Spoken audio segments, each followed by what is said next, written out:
Baik tuan-tuan dan puan-puan, ibu ayah yang dikasihi sekalian, kita kembali ke kitab kita Hidayatul Mutafakkirin, muka surat yang ke-18. 1, 2, 3, 4, 5, 6, 7, 8, 9, 10, 11, 12, 13. 13 dari bawah. Bermula kaifiat, di situ kita berhenti. قال المصنف رحمه الله تعالى نفعني وإياكم بعلومه في الدارين. Bermula kaifiat, cara, bentuk, macam mana. Kita masih lagi memperkatakan tentang sifat hayat sebenarnya. Sifat yang ke-10 daripada 20 sifat ummahatus sifat. Bermula kaifiat. Dan pada malam ini pengarang dengan agak panjang lebarnya juga menjelaskan tentang persoalan ruh. Bagaimana pendirian kita tentang ruh ini. Apa yang dapat kita ketahui, apa yang menjadi had atau limit untuk kita ketahui tentang ruh ini, dan beberapa pendapat ulama tentang ruh ini. Mungkin kita akan baca sepintas lalunya begitu, kerana memang persoalan ruh ini sukar. Ataupun sebenarnya kita tidak ada ilmu untuk memperkatakannya. Menjadi rahsia Allah Subhanahu Wa Taala. Bermula kaifiat. Berhimpun ruh dengan jasad, iaitu majhul. Majhul ini tidak diketahui. Isim maf'ul kalau kita belajar bahasa Arab, maksudnya yang kena buat, tidak diketahui. Kalau jahil, itu isim fa'il, tukang buat dia, orang yang tidak tahu, itu jahil. Kalau majhul, yang tidak tahu, yang tidak diketahui. Dia kata berhimpun ruh dengan jasad, iaitu majhul. Bagi kita, seperti majhul bagi kita mengetahui akan hakikat ruh itu jul. Macam mana ruh dan jasad kita itu berhimpun, bersatu dia. Kita tak tahu hakikat dia macam mana. Sepertilah juga hakikat ruh itu kita tak tahu. Majhul. Ya. Kenapa tak tahu? Tak diberitahu oleh Rasulullah SAW. Kenapa Rasulullah SAW tidak memberitahu? Kerana tidak diberitahu oleh Allah Subhanahu Wa Taala. Kenapa Allah Subhanahu Wa Taala tak beritahu? Itu rahsia dia. Ya. Bagaimana? Wallahu a'lam.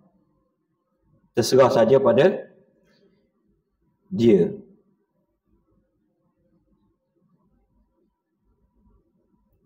Maka tiada dapat kita ketahui pada waktu berhimpun itu adakah ia di dalam badan atau di luar badan. Dan jika ada ia di dalam badan, adakah ia pada jantung atau pada otak. Tetapi yang masyhur pada segala lidah bahawasanya roh itu di dalam badan. Baik. Tak dapat dipastikan, tak dapat diketahui secara tetap dan yakin berdasarkan kepada dalil-dalil yang qat'i, dalil-dalil yang jelas, berdasarkan pada Al-Quran dan hadis. Ya, bersumberkan wahyu yang ilmu itu pasti sebenarnya. Apakah roh kita ini duduk di jantung atau di otak atau di mana-mana, di luar ataupun di dalam.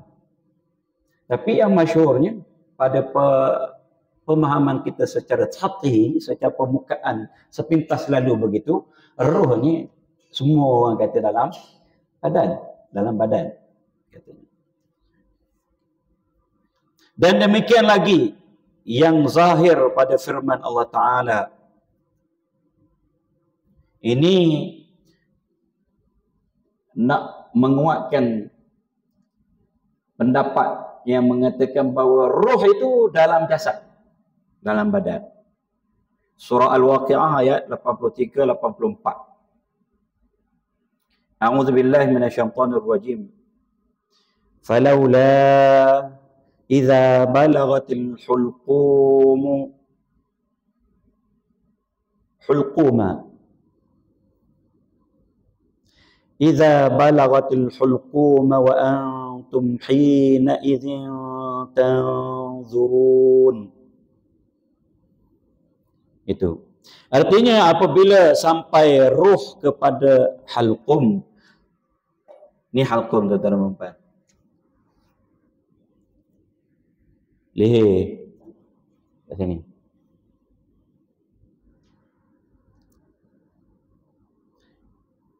Seorang yang hendak mati dah nazak, bunyi dah gargarah,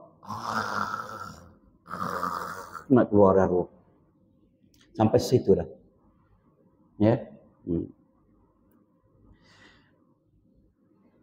Seorang yang hendak mati, bermula sekalian kamu yang hadir pada ketika itu, iaitu melihat sekalian kamu akan dia, bukan akan dia melihat roh, ya, melihat hal keadaan orang yang nak mati itu, orang yang dah nak keluar nyawa itu, nak keluar nafas, nak putus nafas, nak keluar dah rohnya. Maka kita akan dapat lihat bagaimana keadaannya pada saat yang genting, getir, yang hebat pada waktu itu. Menunjukkan secara zahirnya roh itu dalam badan. Dan demikian lagi barang yang zahir pada beberapa hadis, kembali ruh kepada jasadnya pada barzakh dan bangkit daripada kubur. Ada beberapa hadis yang disebut oleh Nabi SAW bahawa di hari kebangkitan, Yaumul Ba'ats dipanggil, Yaumul Nusyur, hari kebangkitan, kita ini akan dibangkitkan semula daripada kubur, dihidupkan semula. Dan dengan apa? Dengan roh dan jasad sekali. Jasadnya bangkit dan rohnya juga.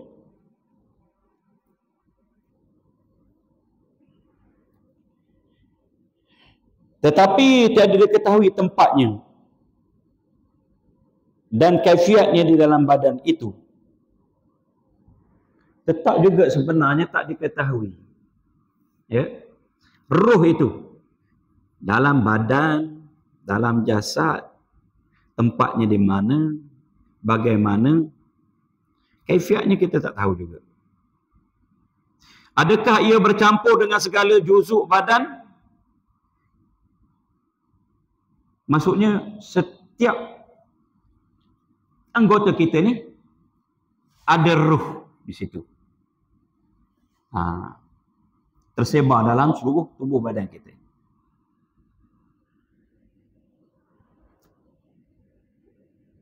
Atau ada baginya tempat yang tertentu, ataupun ada tempat tertentu. Di jantung katanya, di otak, di bahagian dada, di bahagian perut. Contoh. Dan adakah ia berjisim seperti segala jisim yang halus? Jisim yang ada dua, tuan-tuan dan puan, ada jismun latif, jismun kasif. Jismun latif ni yang halus. Angin, jismun latif. Contoh. Udara ni. Jadi jisim. Tapi jismun latif. Jismun kasif kita ni lah. Ni.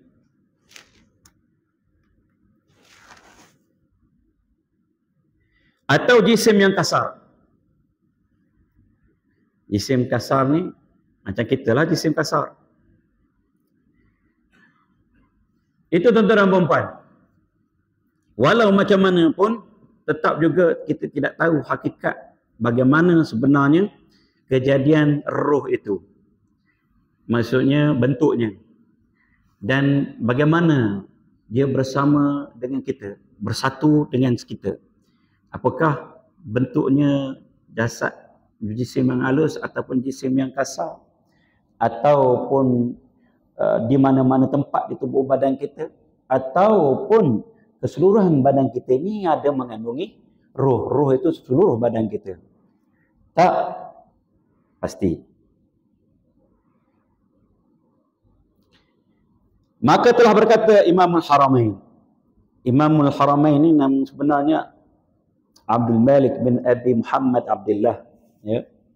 Lahir pada tahun 419 Hijriah. Beliau ini seorang ulama mazhab Syafi'i yang terkenal, yang terhebat lah. Dikatakan sehingga disebut, diberi julukan Imamul Haramain. Haramain itu apa tuan-tuan? Haram. Haramain ni musanna, dua yang haram. Apa dua yang haram itu? Haram Makkah dan haram Madinah. Misalnya kita Raja Saudi sekarang ni gelaran dia Khadimul Haramain. Khadimul Haramain yang berkhidmat kepada dua tanah suci, itu Makkah dan Madinah. Itu Khadimul Haramain. Yang ini disebut Imamul Haramain. Maksudnya Imam Makkah dan Imam Madinah dari sudut keilmuannya, terutama dalam mazhab Syafi'i. Jadi Imamul Haramain dipanggil. Al-Juwaini. Bahwasanya roh itu jisim yang sangat halus. Ini kata Imam Al-Haramain. Lagi yang sangat hening, yang hidup ia bagi zatnya, yang mesra ia dengan segala jisim yang kasar. Ini seperti mesra air dengan kayu yang hijau, yakni kayu yang hidup. Intaha. Intaha tu bahasa Arab, tuan-tuan dan puan, maksudnya titik situ, habis. Maksudnya intaha, habis, dah habis.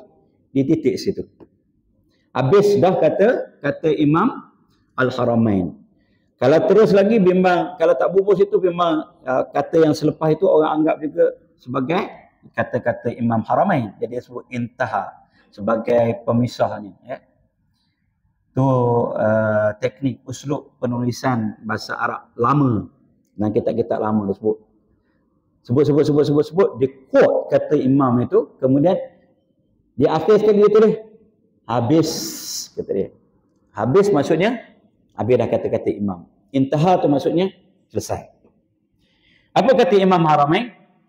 Roh itu jisim yang sangat halus, kemudian hidup, kemudian mesra dengan jisim kita ini. Artinya apa? Seluruh tubuh badan kita ni, disitulah roh. Ya? Seperti apa dia kata? Diumpamakan seperti kayu yang hidup. Kayu yang hidup ni kan lembap, basah sebenarnya. Ya? Macam itulah. Air yang ada pada kayu yang hidup. Jadi dia lembap. Keseluruhan kayu itu ada mengandungi air. Kalau yang dah tak ada air tu pasti akan kering dan akan mati, mampus. Kayu mampus. Sini panggil apa? Kayu bila dah kering. Kita panggil kayu mampus lah. Maksudnya. Baik. Itu kata Imam Haramain. Seluruh tubuh badan kita ni, dia jisim yang jismul latif, yang halus. Dan berkata Imam Malik bin Anas, dia panggil Imamul Madinah. Kerana Imam Malik ini tak pernah keluar daripada kota Madinah. Imam besar, pengasas kepada mazhab Maliki. Dan sebab itu Imam Malik mengatakan ijma' ahli Madinah sebagai satu ijma' yang diterima dalam sumber hukum. Imam Malik bin Anas. Apa kata Imam Malik bin Anas? Bermula roh seseorang itu rupanya seperti rupa jasadnya ini. Serupa dengan kita. Roh kita serupa dengan kita. Seolah-olahnya mengambil dalil ia atas yang demikian itu daripada jasad daripada hadis Isra' dan Mi'raj yang diriwayatkan dia oleh Bukhari dan lainnya, di mana Imam Malik menyimpulkan bahawa roh itu seperti jasad kita. Macam mana rupa jasad kita ni? Begitulah rupa roh kita. Bagaimana Imam Malik mengistimbat pendapatnya itu daripada hadis-hadis tentang Mi'raj. Mi'raj Nabi SAW ke langit. Di langit yang pertama. Langit yang keenam, jumpa dengan Nabi Musa alaihissalam. Jumpa dengan Nabi Ibrahim alaihissalam. Langit yang ke-7. Dan Nabi SAW sebut, Nabi Ibrahim ni serupa. Mirip maksudnya. Terlalu mirip dengan Nabi SAW sendiri. Itu rupa Nabi Ibrahim. Macam Nabi kita Muhammad SAW. Mirip maksudnya. Nabi Musa tinggi orangnya, kurus, kulit gelap, rambut lebat. Nabi Isa putih orangnya, kemerah-merahan, bertahi lalat di mukanya. Begitu yang disifatkan oleh Nabi SAW. Siapa yang Nabi jumpa tu? Roh Nabi Ibrahim, roh Nabi Isa, roh Nabi Musa, Nabi Yahya, Nabi Yusuf. Ya tak?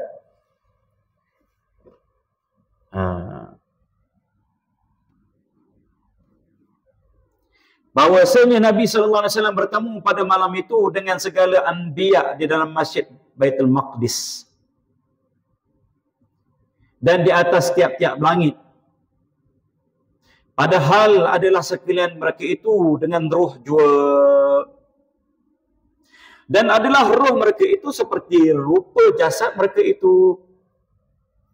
Kemudian dalam Isra', peristiwa Isra' juga ada. Kerana Nabi SAW singgah di Baitul Maqdis. Baitul Maqdis sebutannya, bukan Baitul Muqaddis. Baitul Maqdis. Ya.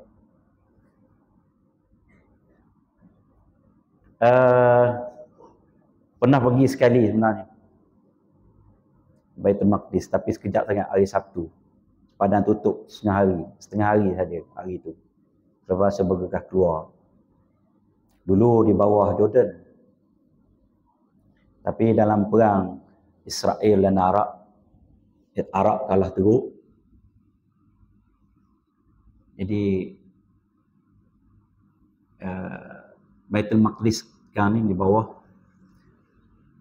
jajahan. Baik. Jadi Nabi SAW dalam peristiwa Isra', ya, Isra' ni peristiwanya ialah di bumi. Perjalanan pada waktu malam itu Isra'. Perjalanan ke langit itu dipanggil Mi'raj. Tadi kita dah sebut contoh dalam peristiwa Mi'raj. Dan disebut juga dalam kitab ini, dalam peristiwa Isra'. Nabi SAW sampai di Baitul Maqdis. Dan Nabi bersembahyang dengan para anbiya dan rasul. Jadi Nabi sembahyang itu dengan siapa? Dengan roh. Maksudnya bersama dengan roh. Para nabi dan rasul yang menjadi makmum kepada baginda Nabi SAW itu adalah roh. Jadi roh para anbiya ni serupa dengan tubuh, batang tubuh, jasadnya suatu hidup, roh dan jasad sekali. Baik.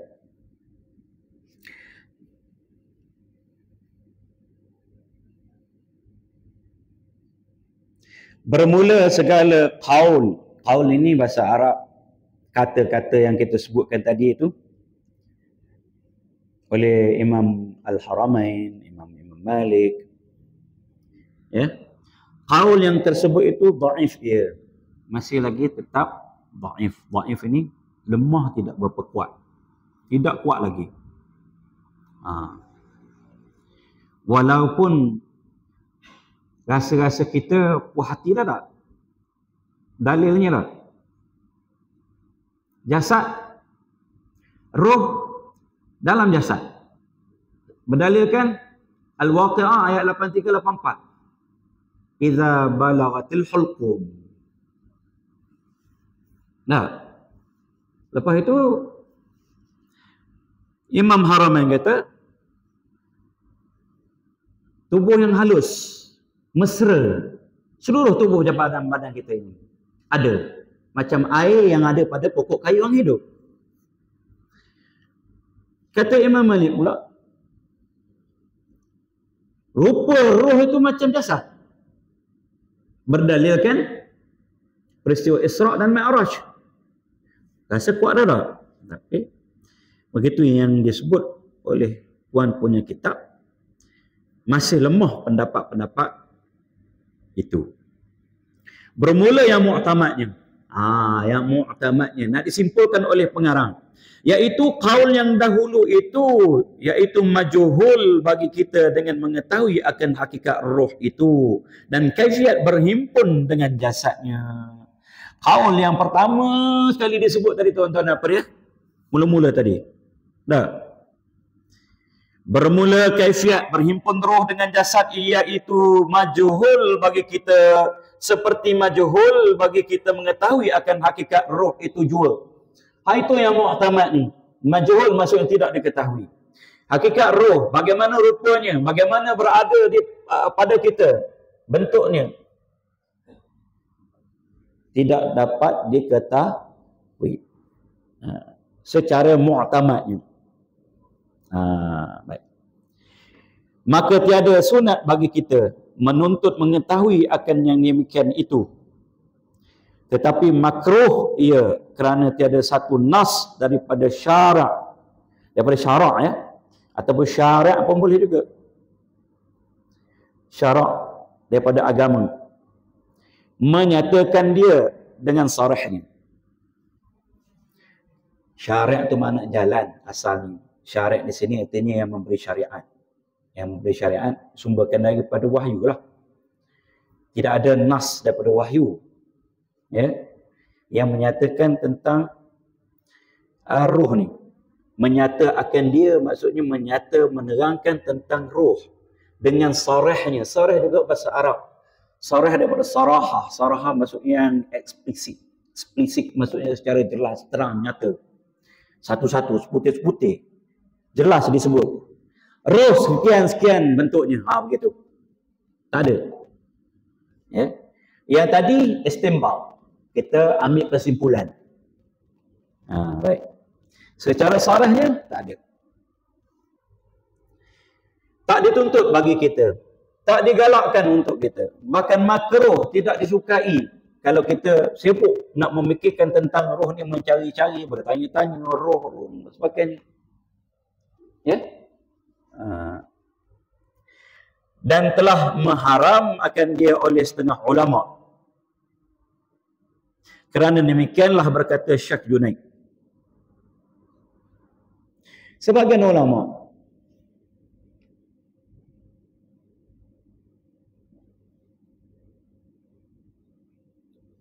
haram, dia kata. Sebab diantarkan disebut sebabnya. Sebab bila kita mengkaji-kaji sesuatu yang tidak dijelaskan bagaimana oleh Allah Subhanahu Wa Taala, diterangkan oleh Nabi SAW, maka kita boleh tersesat. Main teka-teka. Ada, tuan-tuan. Macam kita dengar dalam internet. Macam-macam dia kupas. Dia kupaskan tentang roh.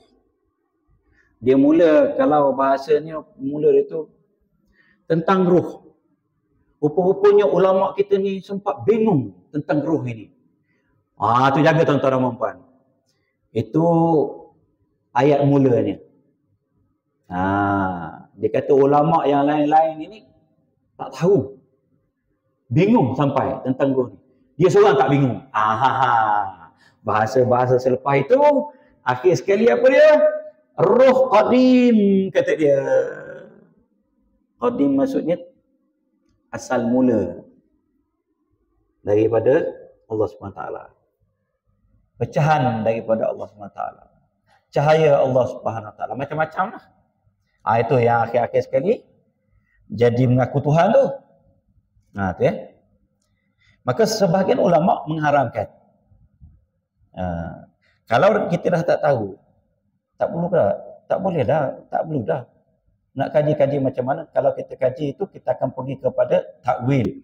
Kita akan pergi kepada mereka-reka cerita. Bentuk-bentuk. Yang ada saya dengar,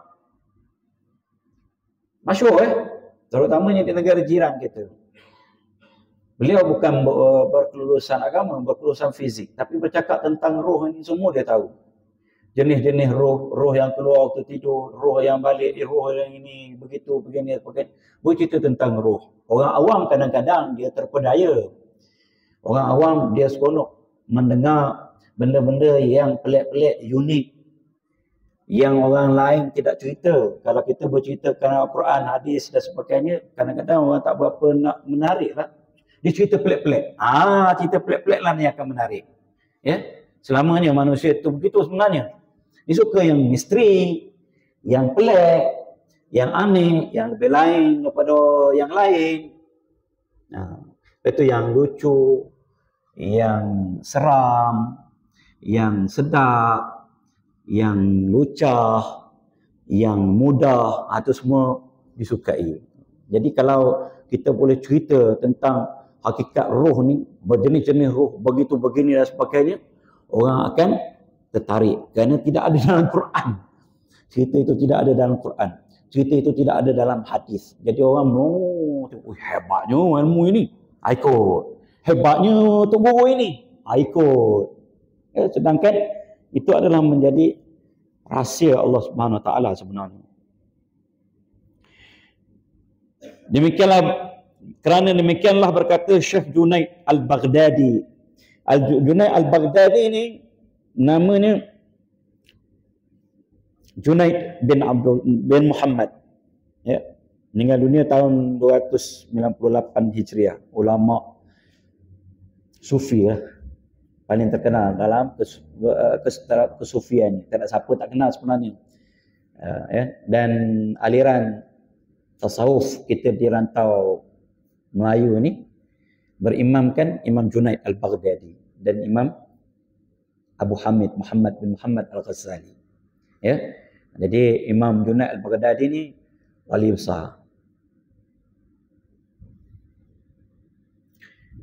Bermula roh itu iaitu suatu yang memberi bekas Allah Ta'ala dengan mengetahui akan dia padahal tiada memberi ketahui ia dengan dia akan seorang daripada hambanya, maka tiada harus bagi segala hambanya menuntut bicarakan dia dengan yang lain daripada bahawa mengetahui akan roh itu ada lagi baharu, bahawa roh itu ada lagi baharu, bukan ia qadim. Ya. Maka apa yang dikatakan oleh Imam Al-Junaid Al-Baghdadi, dia kata ilmu roh itu Allah SWT tak beritahu. Dan dia tidak beritahu pada seseorang manapun. Hatta Nabi kita Muhammad SAW.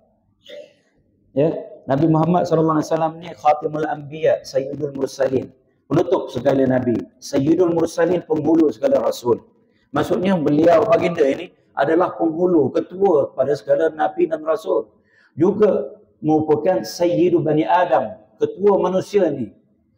Baginda ni orang yang paling mulia, paling arif, paling rapat, dicintai oleh Allah Subhanahu Wa Taala. Tapi baginda pun tidak diberitahu tentang hakikat roh ni. Jadi tak haruslah, kata Imam Junaid, untuk kita bahas, kita kaji, kita cari, kita hakikat roh ni. Cuma apa yang nak ditekankan ialah ini. yang akhir ni. Ya. Bahawa mengetahui akan roh itu ada pasti. Lagi baharu, maksudnya dia dicipta, dia adalah makhluk. Bukan ia qadim, dan ditekankan lagi dengan disebut, dinafikan, bukan roh itu qadim. Ya. Roh adalah ciptaan, roh adalah makhluk, roh hawadis, baharu dia panggil. Itu yang pasti. Bukan qadim, bukan qadim. Pegang itu tuan-tuan dan puan sebagai kunci keselamatan kita dalam bab roh ni. Sebab apa? Sebab ni dah muncul balik, diperjuangkan oleh ajaran yang mendakwa makrifat. Yang ada dalam media tuan-tuan dan puan, yang setakat yang kita dengar, kita tengok, rasanya semua melencong. Hati-hati. Ya, hati-hati. Kerana ramai ni yang berminat. Beberapa orang dah bertanya pada saya ni tentang ni makrifat, hakikat makrifat. Syariat tak lulus lagi. Sebelum tu akidah pun tak lulus lagi juga. Dia nak pergi ke hakikat makrifat. Ruh pun, diri kita sebenar ni pun, kita tidak tahu hakikat dia bentuk macam mana. Kita nak tahu hakikat Allah Subhanahu Wa Taala. Ya. Al-ajzu an al-idraki idrak wal bahthu an sirri dzati isyraq. Ya. Kita mengenali Allah SWT melalui sifat-sifat ni, kita tidak akan tahu hakikat zat Allah SWT. Itulah yang dipanggil faham dan mendapat. Dapatlah tu. Tapi kalau kita mengaji, kita tahu hakikat zat Allah SWT, itu bukan makrifat. Itu lipat belaka. Mak lipat, mak lepat. Ya? Dan mengkaji-kaji, mencari-cari rahsia zat, hakikat zat, isyraq. Boleh jadi syirik. Jadi hati-hati tuan-tuan dan puan. Kita berhenti sekian itu. Wabillahi taufiq wal hidayah. Wassalamualaikum warahmatullahi wabarakatuh. Kita akhiri majlis kita membaca surah Al-Asr dan tasbih kafarah.